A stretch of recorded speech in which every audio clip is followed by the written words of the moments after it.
I'm guessing that they're all just snitches being sent in there to do that to me. Obviously they are. They walk in, first thing they do is grab their phone, put up their ear and go around, just by the soda fountain, hang out down there. That's what that girl did the other night, the redhead with the Mexican. And Tim came in and he looked straight at me and got soda from the soda fountain. I was standing behind the cash register. And if they're not doing that, little Miss Blondie came in the other night. She was clearly inebriated.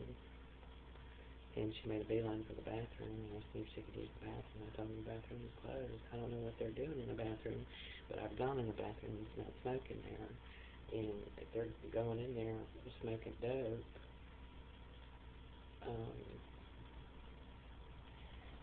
you know, somebody comes in with a kid that's got to use the bathroom, the kid's going to be exposed to the marijuana. So I can't let them in the bathroom if they're under the influence or acting suspiciously, because they do go in there and smoke. Tim even admitted that he found cigarette remnants in the ice tray over there for the ice machine. And then there's the ones that ask to use the bathroom. I let them in there. And I think what they are doing is they're going in there and delivering a search warrant or something, and they're just doing it in the bathroom. And they leave, and then the snitches come in after that. And they're using cell phones to fake it. And there's cameras all over the place. It shows I'm not anywhere near them. So I audio tape and I'm trying to videotape when I can to show that I'm not interacting with them, and what they're doing is faking drug deals with me. That's what it looks like. And they come up there and buy cigarillos. That's all based on what this asshole is calling these snitches on the phone. And then I think they're just faking some type of drug deal over the phone that the cop is listening to. They always want to leave the bathroom light on, the bathroom door ajar about 1 foot. And it's like that when I walk in there.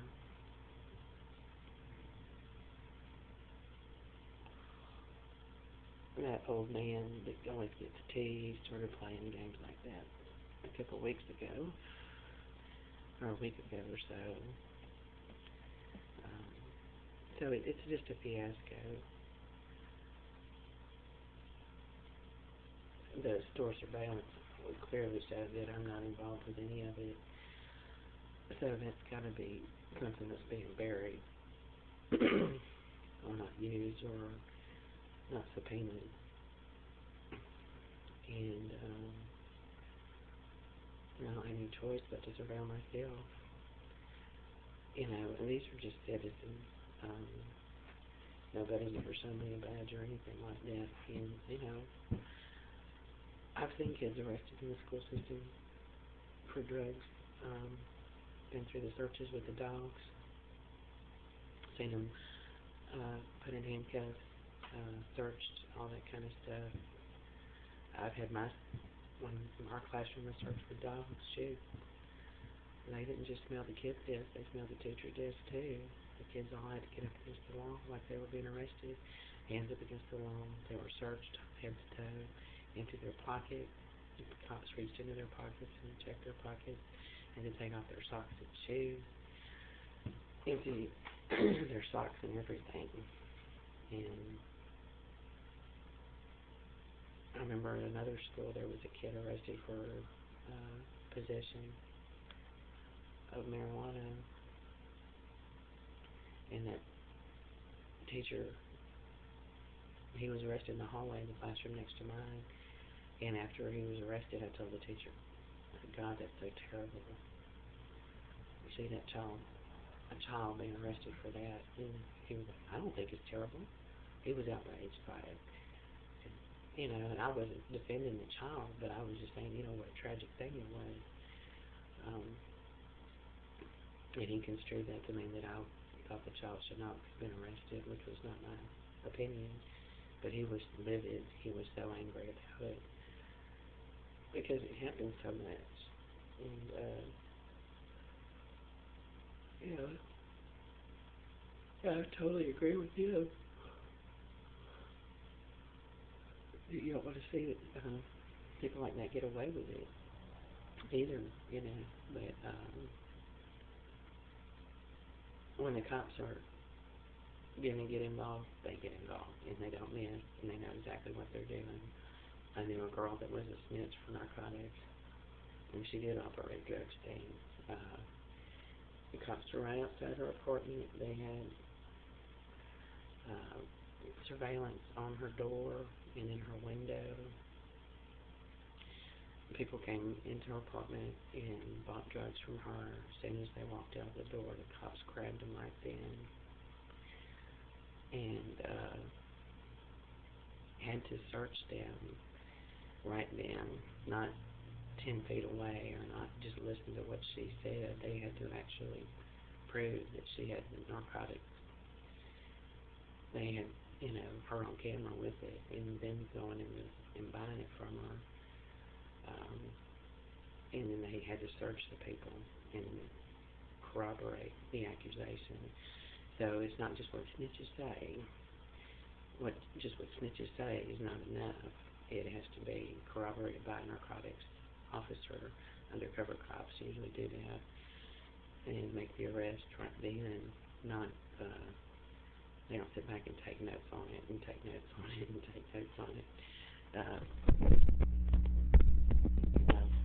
That's how the big boys do it, and that's because that's how they're legally required to do it, creating a cloud of suspicion by having a bunch of people say things, which is what I'm being subjected to, and listening to it and documenting and saying all this. The only thing an informant can be used for is to establish probable cause for a detective, for a police officer. The police officer still has to do the legwork required to prove the case.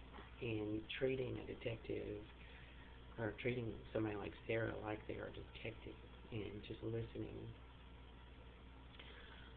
on a phone to what you say you heard, that's not substantiation of drug trafficking. That's a witch hunt. And if you believe that to be true, if you have a badge and whoever this cop is that's listening to all this and saying all this is true, if he has any type of probable cause established by informants like Sarah, and these people come strolling in playing all these games, his first thing that he does should be to call the narcotics detective. And then they would have to take the affidavits from the informant to justify a search warrant or an undercover operation, which would be subject to judicial oversight, meaning the legal constraints for those types of operations would have to be abided by. You can lose a case for failure to follow those constraints, even if the people are guilty. For example, Lance was arrested for a DUI. He went to jail and he found that two or three other guys, the guys he was in jail with, had all been arrested for DUI. They all had the same exact rating on their DUI test on the measurement of their alcohol level. And Lance talked to an attorney or something. They said that's an indication that the DUI testing machine had not been calibrated. So it wasn't working properly, and therefore his test and all the other guys could all be thrown out too. For that reason alone, even if he was guilty of driving under the influence. So those are things that professional law enforcement officers are aware of, and district attorney's office and stuff. Those are things that they have to legally, follow the rules, even when they're investigating guilty people. And those are things that they are trained professionally as law enforcement officers to do.